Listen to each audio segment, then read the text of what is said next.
नमस्कार दर्शकों, मैं रितेश गुप्ता एक बार फिर से आपका स्वागत करता हूँ।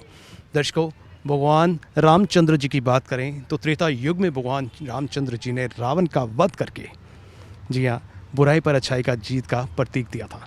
तब से दशहरा मनाया जाता है और आज दशहरे का ही पर्व है। लेकिन कोरोना की वजह से हम कह सकते हैं कि हमारे त्योहारों पर भी इसका असर पड़ा है। हमारे त्योहार जो हैं वो भी प्रभावित हुए हैं। इस वक्त मैं दशहरा ग्राउंड में हूँ, जहाँ पर आप देख सकते हैं कि कुंभकर्ण, रावण, मेघनाथ के अलावा लंका का दहन किया जाता था। लेकिन इस बार जो है ना ही रामलीला का मंचन किया गया और ना ही इस बार दशहरा ग्राउंड में, परेड ग्राउंड में आपको रावण दहन देखने को मिलेगा। जी हाँ, कोरोना का असर जो है हम देख रहे हैं कि हमारे हर त्योहारों पर पड़ा है, नवरात्रों पर पड़ा है। इसके अलावा जिस तरह से आज दशहरे का पर्व है, यहाँ पर रावण का 55 से 60 फीट लंबा जो स्टैचू बनाया जाता था, जो आज दहन किया जाता था, झांकी निकाली जाती थी, भगवान श्री रामचंद्र द्वारा जो है इनका दहन किया जाता था। आइए जाने का प्रयास करते हैं कि हमारी आम जनता जो है आज दशहरा पर्व पर क्या कहना चाहती है और इस बार जो रावण दहन नहीं किया जा रहा उसके बारे में उनके क्या विचार हैं। चलिए सबसे पहले आपसे बात करते हैं। आपका नाम क्या है? नमस्कार जी, मेरा नाम अश्विनी जम्वाल है। तो अश्विनी जी, आज दशहरा का पर्व है लेकिन इस बार आपको रावण दहन नहीं देखने को मिलेगा, क्या कहना चाहेंगे? सबसे पहले तो मैं ये कहना चाहता हूँ कि सारे जम्मू वासियों को मैं दशहरा की बहुत बहुत बधाई देना चाहता हूँ। और ये बात सच है कि इस महामारी के चलते, कोरोना वायरस के चलते इस बार हमें ये फेस्टिवल देखने को नहीं मिलेगा। इसके लिए हम सब काफ़ी निराश हैं, जम्मू वासियों को काफ़ी निराशा है।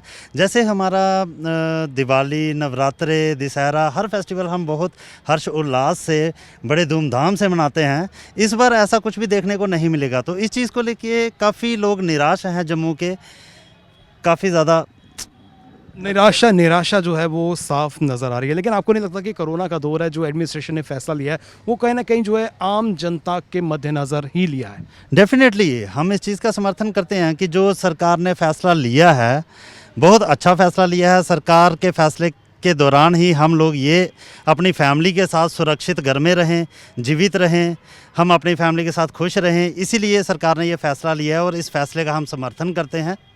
जी हाँ, सरकार की बात करें तो सरकार का जो एडमिनिस्ट्रेशन का जो फैसला है वो वाकई सराहनीय है, क्योंकि लाखों लोगों की भीड़ जो है वो हमें यहाँ देखने को मिलती थी। जी हाँ, इस ग्राउंड में जो है पाँव रखने की जगह नहीं होती थी जब रावण का दहन किया जाता था। जी हाँ, पिछले वर्ष की बात करें या उससे पिछले वर्ष की बात करें, यहाँ पर पाँव रखने की जगह नहीं होती थी। और इवन के बिल्डिंग्स जो आसपास के सराउंडिंग एरिया में है वहाँ भी लोग खड़े होकर जो है रावण दहन देखते थे। लेकिन कोरोना का दौर चल रहा है, तो इसी बीच में हम कह सकते हैं कि ये फैसला सराहनीय है। आपके पॉइंट ऑफ व्यू से क्या कहना चाहेंगे और अपना नाम बताइए। मेरा नाम विशाल खजूरिया है, मैं एडवोकेट हूँ। तो एडवोकेट साहब, मैं आपसे भी ये जानना चाहूँगा कि कहीं ना कहीं कोरोना का इफ़ेक्ट हमारे फेस्टिवल्स पर भी पड़ रहा है, क्या कहना चाहेंगे? नहीं, ये तो कोरोना का इफेक्ट है जो सभी फेस्टिवल पे पड़ रहा है, पूरी आम जनता पे भी पड़ रहा है, हर जगह पड़ रहा है। जैसे हम देखेंगे कि पिछले साल यहाँ पे 10-15 हज़ार की भीड़ थी, बहुत ही अच्छी तरह से सेलिब्रेट किया गया है। लेकिन इस साल एक भी यहाँ पे सेलिब्रेशन नहीं हुआ है, क्योंकि कोरोना का कहीं ना कहीं लोगों में डर था कि 10-15 हज़ार की भीड़ इकट्ठी हो जाती है तो कहीं ना कहीं बीच में कोई ना कोई संक्रमित हो सकता था। हमें नहीं पता कि कौन है कौन नहीं है, इसलिए एडमिनिस्ट्रेशन ने जो भी फैसला लिया है वो एक सहमति होती है, चाहे वो किसी सभा का हो, सनातन सभा हो या कोई भी सभा हो, सबकी सर्वसम्मति से ये फैसला लिया जाता है।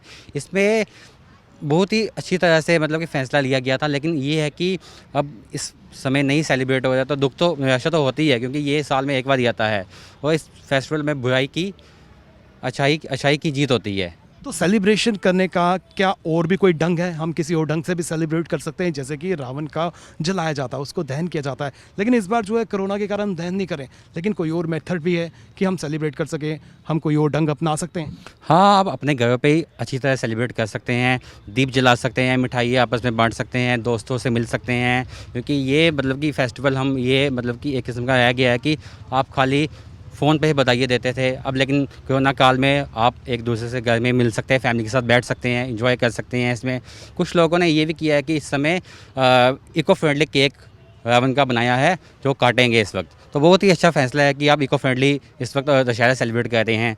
जी हाँ, दशहरा सेलिब्रेट करने का हम कह सकते हैं बहुत से ढंग हैं। आप एक संकल्प लीजिए, जिस तरह भगवान रामचंद्र ने संदेश दिया था कि बुराई पर अच्छाई की जीत है, इसी तरह से जो है आप संकल्प लीजिए कि आप जो है समाज में जो कुरीतियां हैं, जो बुराइयां हैं, उन्हें मिटाने का, उनमें सहयोग ना करने का जो है वादा कीजिए। ये भी इस तरह से सेलिब्रेट कर सकते हैं। आइए जाने का प्रयास करते हैं कुछ और लोग क्या कहना चाहते हैं। आपका नाम? मेरा नाम मनजीत सिंह है जी। श्री राम। श्री रामन जी, मैं आपसे ये जानना चाहूँगा कि दशहरा पर्व है आज, लेकिन आज रावण दहन नहीं देखने को मिलेगा, इसको आप किस नज़रिए से देखते हैं? मन में तो बहुत कसक है कि इस साल हम हर साल की तरह दशहरा नहीं मना पा रहे हैं, मगर क्या करें, भगवान की इच्छा है। उन्होंने ये बीमारी जो डाली है दुनिया में सारे में, तो इसके साथ कोई लड़ नहीं सकता, ना कोई इसकी अभी वैक्सीन बनी है। तो इसलिए हम चाहते हैं कि ये साल तो हमारा ऐसे ही निकल गया, मगर भगवान की कृपा रही तो अगले साल हम रामलीला भी करेंगे और दशहरा भी मनाएंगे। हम रेलवे स्टेशन ड्रामेटिक क्लब की तरफ से रामलीला करते हैं। हम 1974 से ये रामलीला कर रहे थे और 16 साल से हम दशहरा भी मना रहे थे वहाँ, मगर इस साल ना तो रामलीला हो सकी और ना ही दशहरा। रावण दहन किया जाता है, तो जिस तरह से रावण दहन नहीं होगा, क्या और विकल्प है हमारे पास कि हम दशहरा भी मनाएं? विकल्प तो सर, जो दशहरे का पुतला जलाया जाता है वो तो हम नहीं कर सकते, मगर हम यही चाहते हैं कि अपने घरों में रहकर अपने भगवान को याद करें और इस दिन को, जो बुराई पर अच्छाई की जीत होती है, इसे हम अपने मनों में भी धारण करें और लोगों को भी ये बताएं कि कैसे हम बुरे काम से बच सकते हैं और अच्छे काम करके हम अपना जीवन सुधार सकते हैं। जी हाँ, युगों युगों से जो है रामायण हम देखते आ रहे हैं। रामायण का जो है यहाँ पर कहते हैं कि रामायण को हम अपनी जीवन शैली में जगह देते हैं और रावण दहन जो है दशहरा के दिन किया जाता है। ये एक संदेश देने का प्रयास किया जाता है कि बताया जाता है कि उस युग में भगवान रामचंद्र ने क्या संदेश देने का प्रयास किया था, ताकि हमारी जो आज की जनरेशन है, हमारे आज के लोग हैं, उसको अपनी जीवन शैली में जो है शामिल कर सकें। लेकिन रावण दहन नहीं हो रहा है, लेकिन उनका संदेश जो है वो हमारे साथ है। हम उस संदेश को अपनी जीवन शैली में ज़रूर शामिल कर सकते हैं। इस वक्त मेरे साथ एक बेटा है, बच्चा है, आइए उनसे बात करते हैं। आपका नाम क्या है? मेरा नाम धीमन गुप्ता है। धीमन जी, ये बताइए कि आज क्या है? आज दशहरा है। दशहरा है, तो दशहरा कैसे मनाते हैं हम लोग? हम दशहरा इसलिए बनाते हैं क्योंकि श्री रामचंद्र जी ने उस दिन रावण का वध किया था। तो उसके अलावा आज दशहरा ग्राउंड में आप खड़े हैं, परेड ग्राउंड में खड़े हैं, तो यहाँ पर कुछ होता था? हाँ, रावण का पुतला जलाया जाता था। तो आज आपको कोई पुतला नज़र आ रहा है यहाँ पर? नहीं। क्यों नहीं नज़र आ रहा है? क्योंकि अभी कोरोना वायरस है। अच्छा, कोरोना वायरस चल रहा है, तो इसलिए इस बार जो है रावण का पुतला नहीं जला रहे हैं, तो ये ठीक है? हाँ।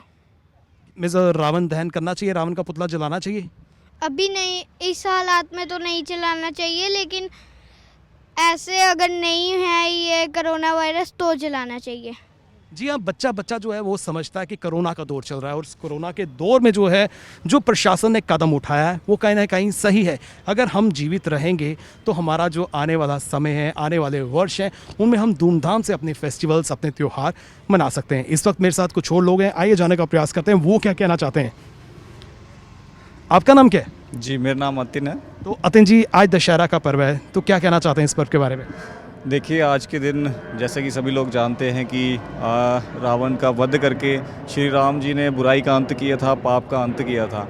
तो लेकिन इस बार जो कोरोना का दौर चल रहा है, जिस तरह से समझ लो कि उस टाइम पे एक रावण की बुराई थी, उसका अंत किया था, तो इस बार हम क्यों ना कोरोना को एक बुराई समझ के उसका अंत करें।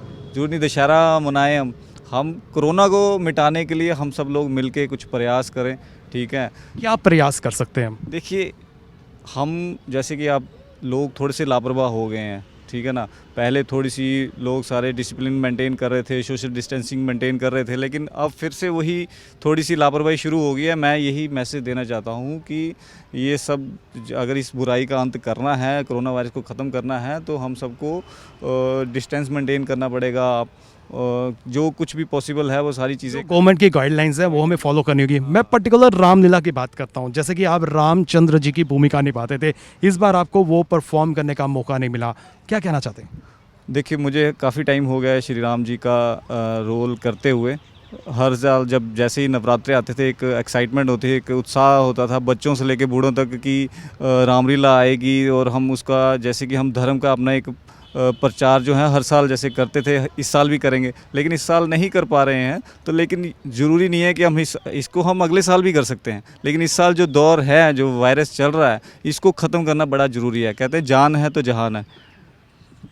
जी हाँ, रामलीला का दौर चल रहा है। रामलीला का मंचन इसलिए किया जाता था कि भगवान रामचंद्र की जीवनी से जुड़ी हुई जो अच्छी बातें हैं, जो संदेश देने का उन्होंने प्रयास किया था, उसको हम अपनी जीवन शैली में अडॉप्ट कर सकें। उसके बाद यहाँ पर झांकियाँ निकाली जाती थी। इसके अलावा दशहरे के दिन यानी कि आज के दिन जो है रावण, कुंभकर्ण, मेघनाथ का दहन किया जाता था। लेकिन कोरोना वायरस का दौर चल रहा है। जिस तरह से आम जनता ने भी ये एडमिट किया है कि प्रशासन ने जो फैसला लिया वो कहीं ना कहीं सही है, क्योंकि अगर हमारी जान होगी तो हम आने वाले समय में ऐसे फेस्टिवल्स जो हैं दोबारा मना सकते हैं। और उन्होंने ये भी अपील की है कि जो प्रॉपर गाइडलाइंस हैं उनको हम फॉलो करेंगे, तभी कोरोना पर हम विजय हासिल कर सकते हैं। इसी संदेश के साथ हमारी पूरी टीम को दीजिए इजाज़त। फिर मिलेंगे। नमस्कार।